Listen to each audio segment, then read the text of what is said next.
tidak aneh kalau pada waktu pandemik COVID-19 ini begitu marak di mana-mana, apa orang yang mengaku begitu dekat dengan Tuhan tidak lagi peka dan mengajarkan sebuah ajaran yang tidak sesuai dengan firman Tuhan. Anda ikuti ada orang yang berkata dengan bahasa roh bisa meningkatkan imunitas. Ada beberapa pendeta lain mengajarnya perjamuan kudus bisa membuat orang tidak lagi kena. Bahwasanya sejak zaman dahulu orang-orang begitu sangat takjub karena dorongan kebutuhan.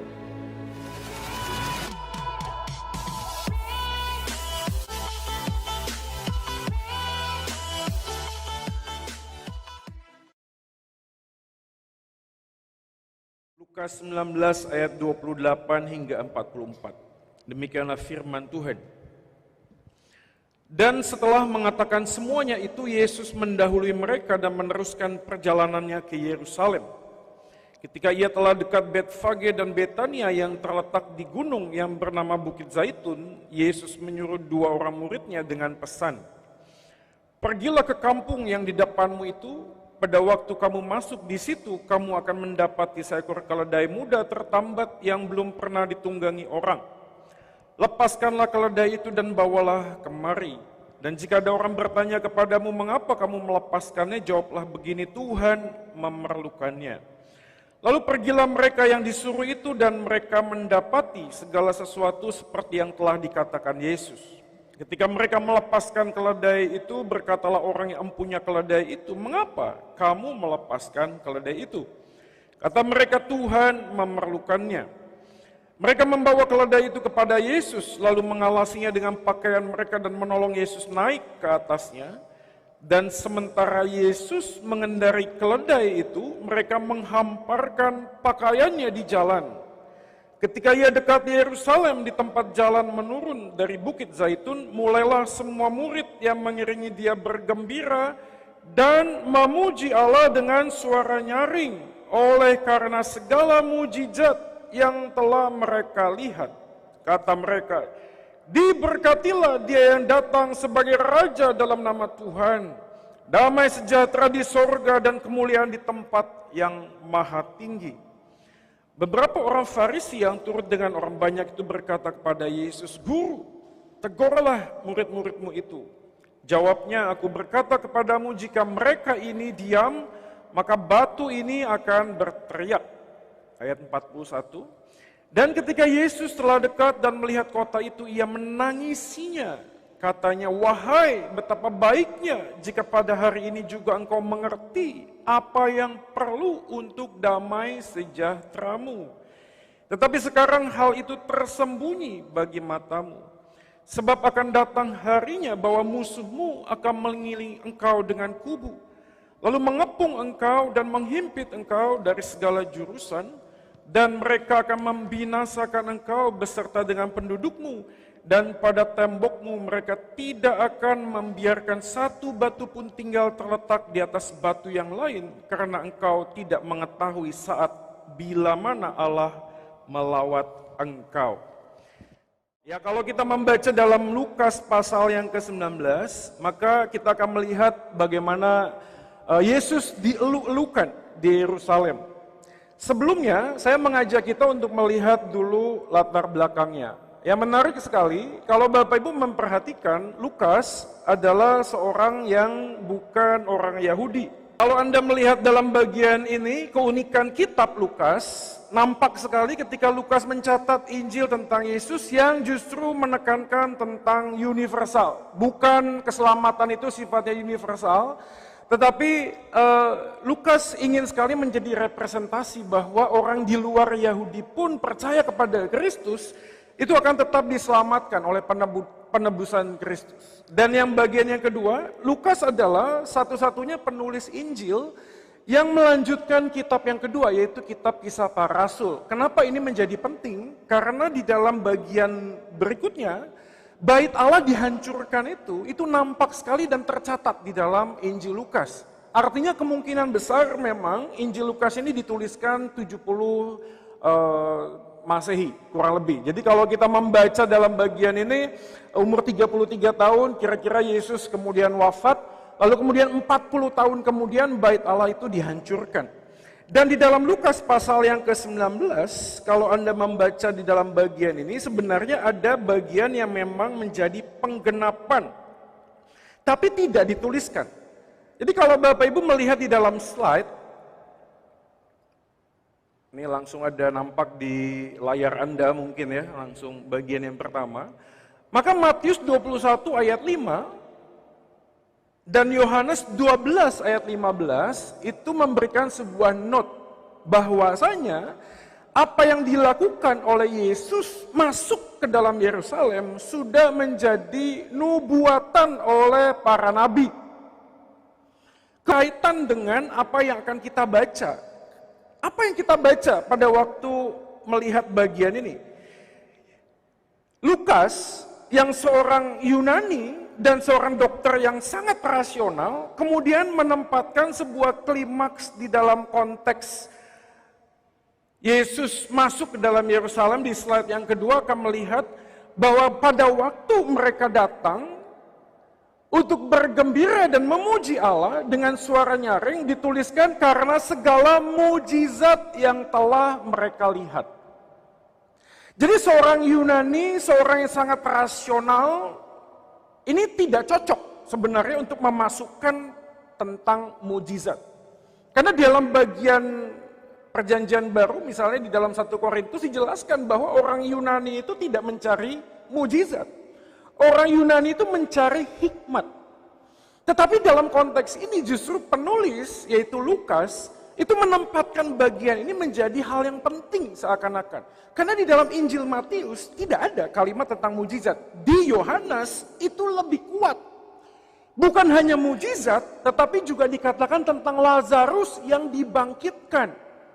Dan inilah yang menjadi alasan mengapa kemudian waktu Yesus mengendarai keledai tersebut, lalu semua orang bersorak-sorai, bergembira memuji Allah dengan suara nyaring, dengan alasan karena segala mujizat yang telah mereka lihat. Dalam terjemahan bahasa Inggris, kata mujizat adalah the mighty works, hal yang sifatnya bukan hanya supranatural, tetapi betul-betul menggugah setiap orang yang melihatnya.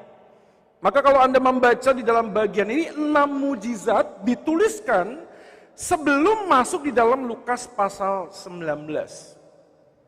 Dan yang menarik adalah kalau Anda melihat setiap mujizat yang Yesus lakukan berkaitan tentang 3 hal, yaitu sakit penyakit, makanan, dan pengusiran roh jahat. Saya bisa langsung mengidentifikasi apa yang terjadi pada waktu itu. Karena kalau kita lihat sakit dan pengusiran roh jahat, itu dekat sekali. Orang yang sakit, itu di dalam tradisi Yahudi, di dalam tradisi kuno, itu dikaitkan dengan dosa atau dengan roh jahat.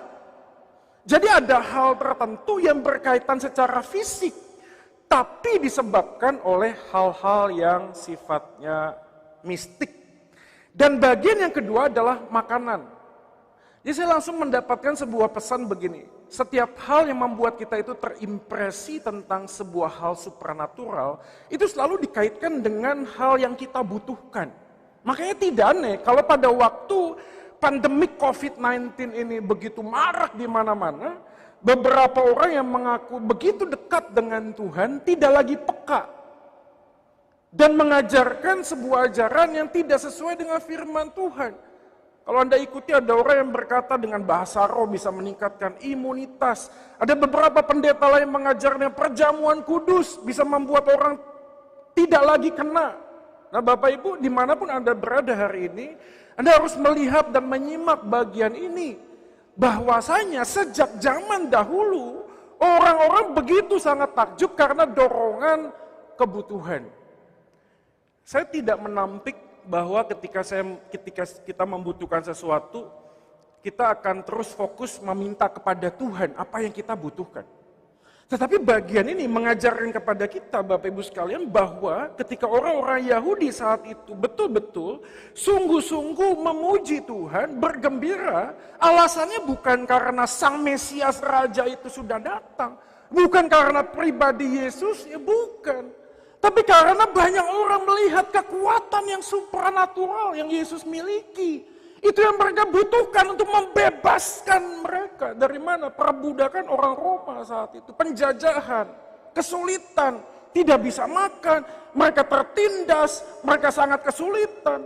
Lalu datanglah Mesias ini yang melakukan segala hal yang dibutuhkan. Padahal berkali-kali kalau Anda melihat ayat 42, kemudian ironi kehidupannya muncul di sana. Di slide yang selanjutnya Anda melihat bagaimana Yesus ketika mendekat Yerusalem. Apa yang terjadi? Yesus justru menangis. Ironis. Ketika semua orang bersorak-sorai dan bersukacita dan bergembira, Yesus justru melihat Yerusalem dan menangis. Kenapa Yesus menangis?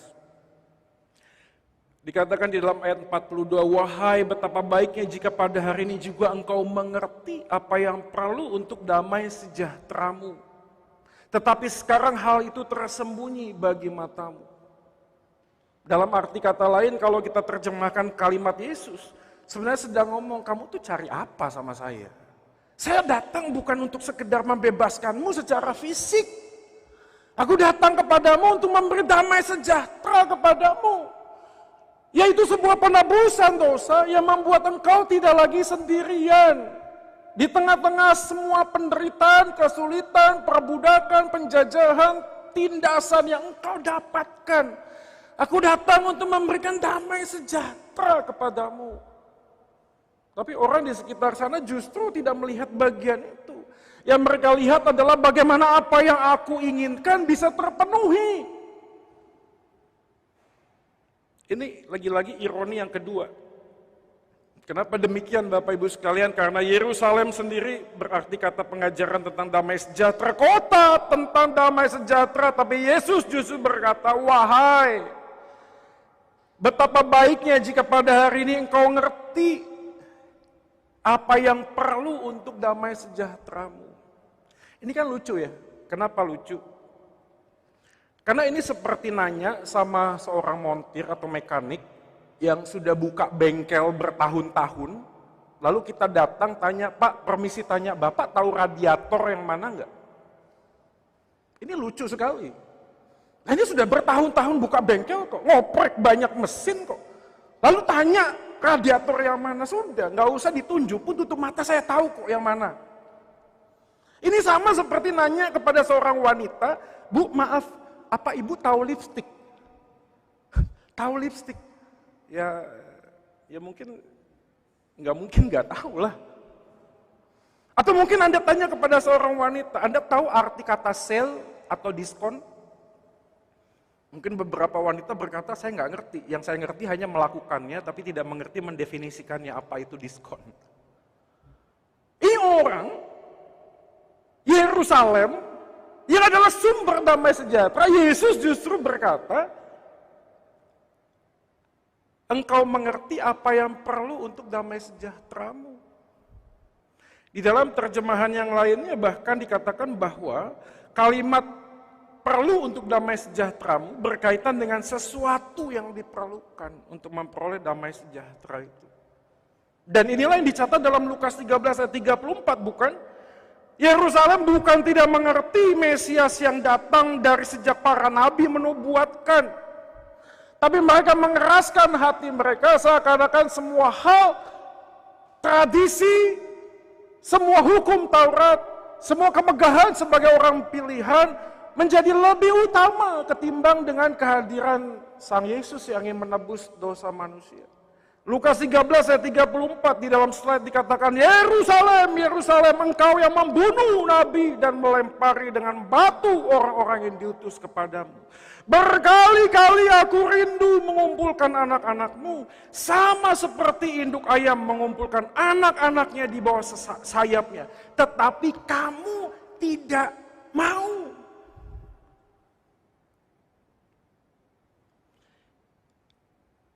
Pandemik COVID-19 yang seperti ini sebenarnya juga menjadi bagian yang mengingatkan kepada kita tentang apa itu arti sebuah ibadah.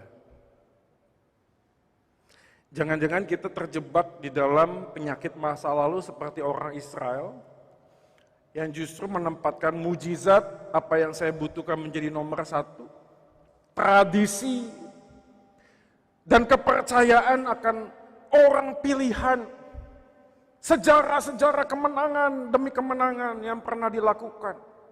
Bapak-bapak yang sudah memimpin Musa, Daud, Salomo yang begitu megah. Menjadi satu kebenaran yang kemudian menutup mata untuk sebuah kehadiran Kristus. Bapak Ibu, kita perlu memikirkan hari ini, siapapun Anda yang ada di rumah mendengarkan bagian ini. Ketika ada hal yang diambil daripada kita, apakah sungguh-sungguh hati kita tetap terpaut kepada Tuhan? Ini dia, Keluaran 32 ayat 1. Bapak Ibu kalau mundur, penyakit orang Israel dari dulu sampai sekarang tidak berubah. Pasca bangsa Israel keluar dari tanah Mesir, dengan sekian banyak mujizat yang pernah terjadi, tak lama setelah kejadian itu, Keluaran 32 ayat 1 menjelaskan kepada kita bahwa ketika Musa naik ke Gunung Sinai dan akan menerima 2 loh batu, lalu menunggu 40 hari, mereka bosan. Mau ngapain lagi ya? Ngechat udah, browsing udah, bikin vlog udah, bikin ini udah, masak udah, sekolah udah, ini udah, kok nggak turun-turun sih ini Musa? Ini ngapain sih ini orang? Tiba-tiba kok muncul sebuah ide yang mengerikan. Ketika bangsa itu melihat Musa mengundur-undurkan turun dari gunung itu, maka berkumpullah mereka mengerumuni Harun dan berkata kepadanya apa? Mari buatlah untuk kami Allah. Apa? Gak masuk akal ini. Yang akan berjalan di depan kami sebab Musa ini orang yang telah memimpin kami keluar dari tanah Mesir. Kami tidak tahu apa yang telah terjadi dengan dia. Ini maksudnya apa ini? Ini bukan 1 dekade, 2 dekade, bukan. Ini masih beberapa waktu. Pasca mereka melihat 10 tulah, laut terbelah, mujizat demi mujizat disaksikan. Kalau bahasa kerennya secara empirikal, panca indera, semuanya bisa menyaksikan apa yang terjadi. Lalu kemudian mereka nggak bisa nunggu, 40 hari aja nggak bisa nunggu. Lalu ngomong, yuk kita bikin aja patung lembu emas. Dan ini menarik sekali Bapak Ibu, kenapa mereka bikin patung lembu? Karena mereka terlalu biasa dengan semua tradisi bangsa Mesir. Lembu adalah salah satu dewa, namanya dewa Apis. Dewa ini setiap 25 tahun selalu akan disembah, lalu kemudian akan dipotong, lembu. Dipotong ramai-ramai bersama-sama. Dan ketika kematian itu terjadi, menarik sekali, mereka akan bersedih dan menggunduli kepala. Tapi setelah itu mereka akan menantikan kembali lembu yang baru. Yang dipercaya sebagai sebuah kelahiran. Nah ini menarik sekali, dari kematian lalu ada kelahiran. Lembu ini disembeli lalu kemudian akan hidup kembali. Jadi apa yang terjadi kepada bangsa Israel saat itu? Kebiasaan-kebiasaan tradisi pada waktu di Mesir justru menjadi sebuah dasar mereka beribadah.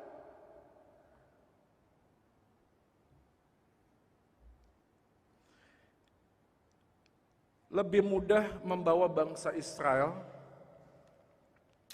keluar dari Mesir daripada mengeluarkan Mesir dari hidup orang Israel. Demikian kita lebih mudah menyembah Yesus sebagai Raja di dalam sebuah tradisi dan ritual. Tapi justru tidak menjadikan Yesus sebagai Raja di dalam hidup kita.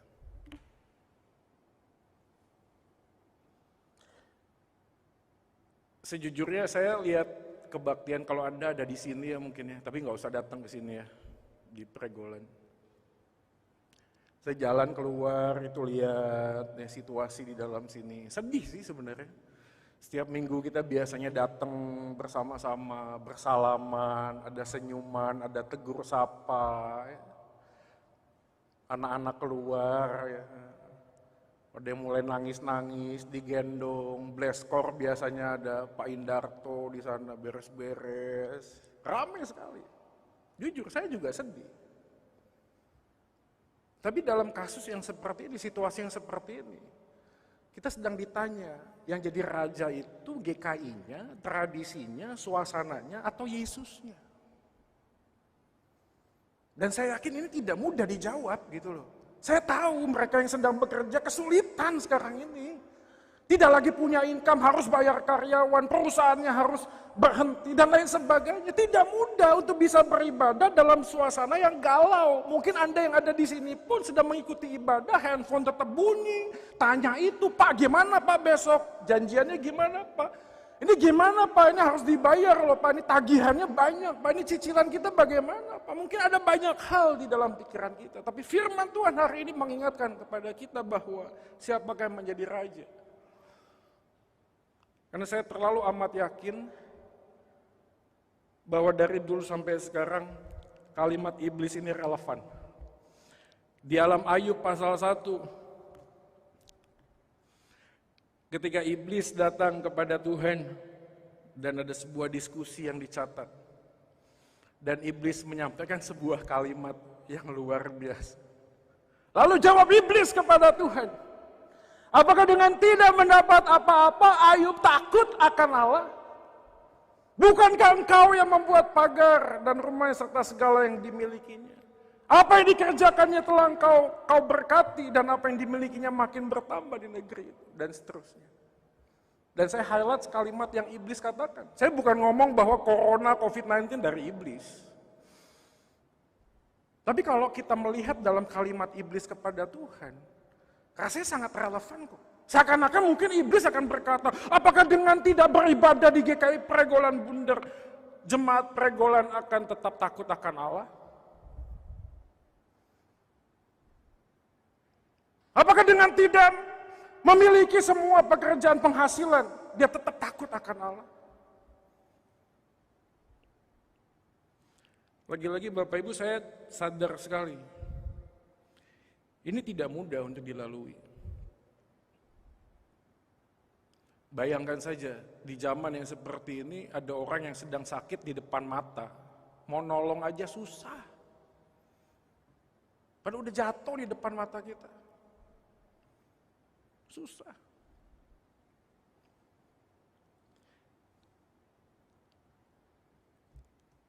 Maka saya yakin bahwa Tuhan kadang tidak membuat badai menjadi tenang.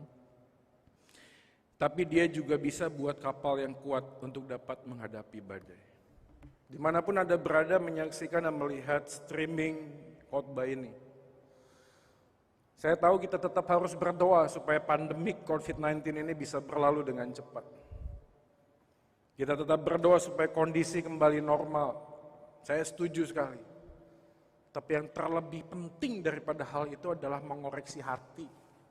Memeriksa diri. Pada waktu keadaan yang sulit seperti ini. Apakah tetap Yesus adalah yang raja di dalam kehidupan kita? Karena terlalu mudah menyembah Yesus sebagai raja. Tapi tidak terlalu mudah ternyata untuk menjadikan dia sebagai raja di dalam hidup kita. Badai masih ada. Tapi kapal yang kuat berarti iman yang teguh. Untuk kita bisa melewati badai yang saat ini sedang kita jalani. Bagian yang kedua yang menarik adalah dalam bagian ini, di dalam ayat yang ke-44, ketika Yesus menangis dan orang Yahudi bersorak-sorai, mengeluh-elukan raja yang dirasa mempunyai kekuatan, otoritas untuk bisa mengembalikan kejayaan bangsa Israel. Lalu kemudian ayat 44 yang menarik adalah walaupun bangsa itu menolak, tetapi Yesus tak pernah meninggalkan bangsa ini. Ayat 44, dan mereka akan membinasakan engkau beserta dengan pendudukmu, dan pada tembokmu mereka tidak akan membiarkan satu batu pun tinggal terletak di atas batu yang lain. Karena engkau tidak mengetahui saat bila mana Allah melawat engkau. Seperti yang sudah saya jelaskan di awal tadi Bapak Ibu sekalian, bahwa bait Allah kemudian memang dihancurkan. 40 tahun kemudian. Tetapi pada waktu Yesus memberikan sebuah nubuatan tentang bagian ini, kalimat yang terakhir Yesus katakan adalah, bila mana Allah melawat engkau. Kata melawat dipakai kata visitation atau dalam Yunani skop, kata yang dipakai di dalam konteks penyelamatan oleh Tuhan. Kalau kita melihat seluruh bagian kitab suci, kita akan melihat kata melawat itu bisa muncul dalam dua kemungkinan. Yang pertama adalah memang membumi hanguskan di dalam hukuman kepada bangsa-bangsa. Tetapi bagian yang kedua adalah menyelamatkan. Maka kata yang tepat di dalam konteks bagian ini lebih setuju dipakai di dalam konteks penyelamatan oleh Tuhan kepada umatnya.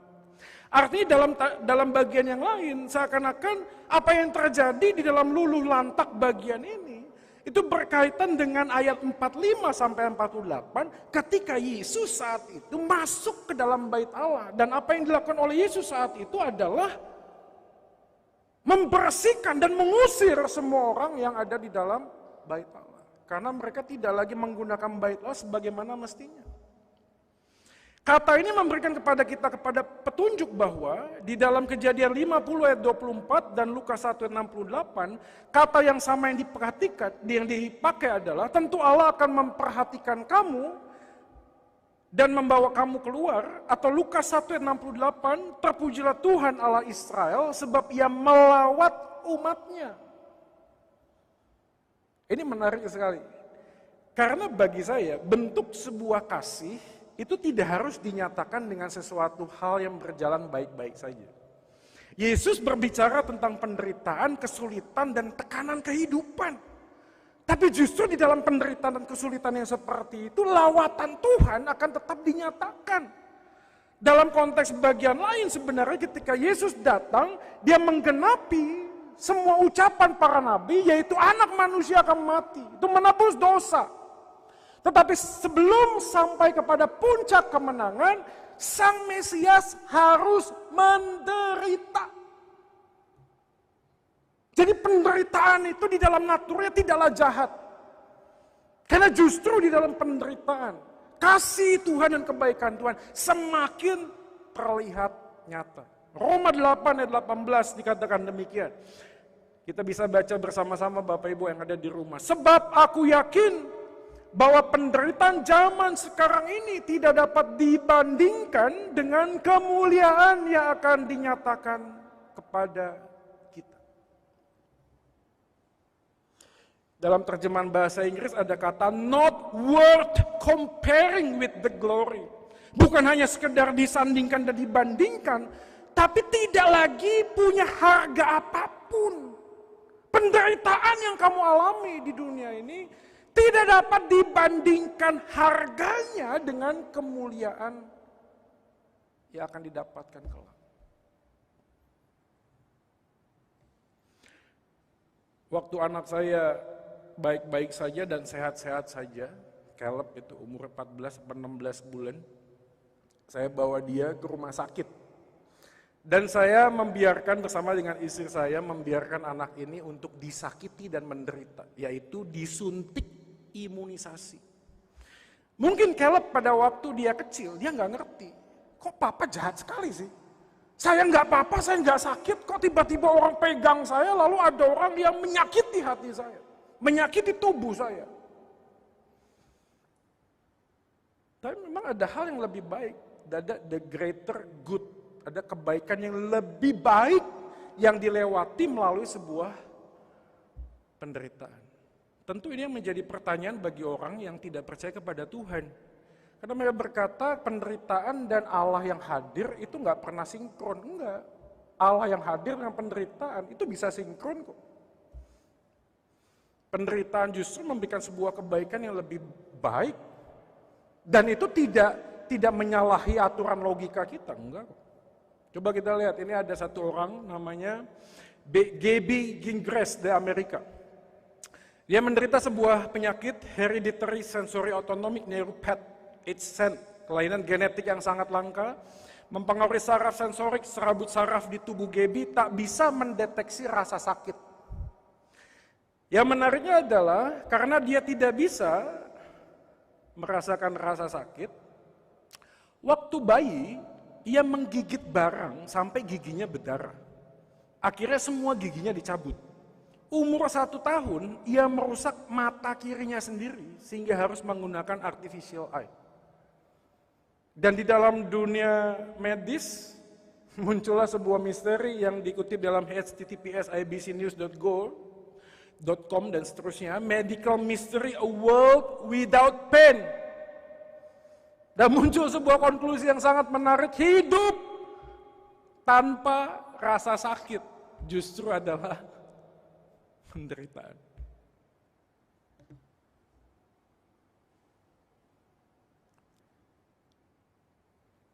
Apa sih artinya Pak ini loh? Jika rasa sakit diperlukan untuk kehidupan, bukankah masuk akal kalau Allah mengizinkan penderitaan untuk tujuan yang lebih baik?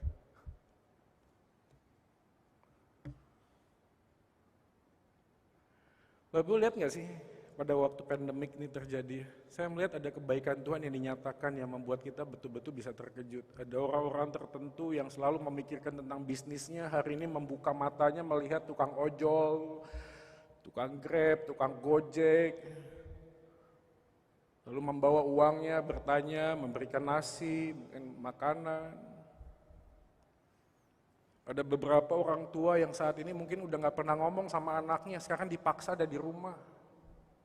Ngapain ngomong dong sama anak kamu? Udah lama dia pengen curhat, tanya. Ada berapa banyak ibu-ibu hari ini yang sudah kehilangan waktu dengan anaknya, masak bareng sekarang. The greater. Tapi dilalui dengan sakit dan penderitaan. Maka Roma 5 ayat 3-5 dikatakan demikian. Bapak Ibu mari kita baca bersama-sama. Dan bukan hanya itu saja, kita malah bermegah juga dalam kesengsaraan kita. Karena kita tahu bahwa kesengsaraan itu menimbulkan ketekunan, dan ketekunan menimbulkan tahan uji, dan tahan uji menimbulkan pengharapan, dan pengharapan tidak mengecewakan karena kasih Allah telah dicurahkan di dalam hati kita oleh Roh Kudus yang telah dikaruniakan kepada kita. Kita bermegah di dalam setiap kesulitan dan penderitaan. Kita tetap bermegah karena Kristus sudah mati di atas kayu salib memberikan kemenangan demi kemenangan, kemuliaan yang akan diberikan kepada kita kelak. Jadi pengharapan yang pasti bahwa aku bukan milikku lagi, aku milik Sang Raja yang sudah mati di atas kayu salib memberikan nyawanya dan segalanya untuk aku dan engkau supaya aku tidak lagi sendirian.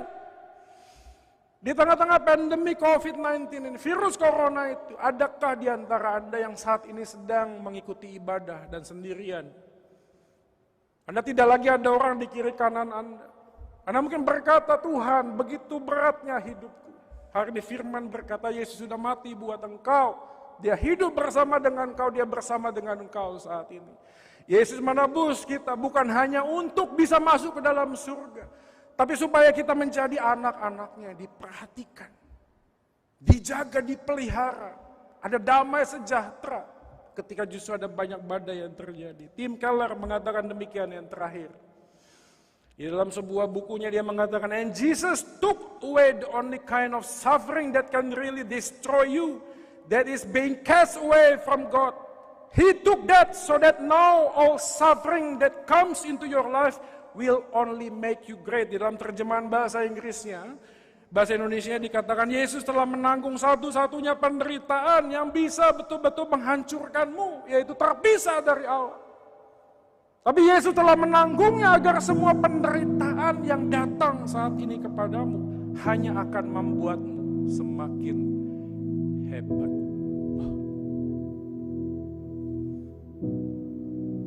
Kita tentu tetap berdoa memohon supaya ini bisa kemudian kembali seperti biasa. Tapi dalam masa-masa yang seperti ini, firman Tuhan mengingatkan kepada kita ada hal yang jauh lebih indah daripada dunia ini. Ada yang jauh lebih indah dari semua hal yang dalam dunia itu Kristus. Maka kita dipanggil untuk menjadi semakin serupa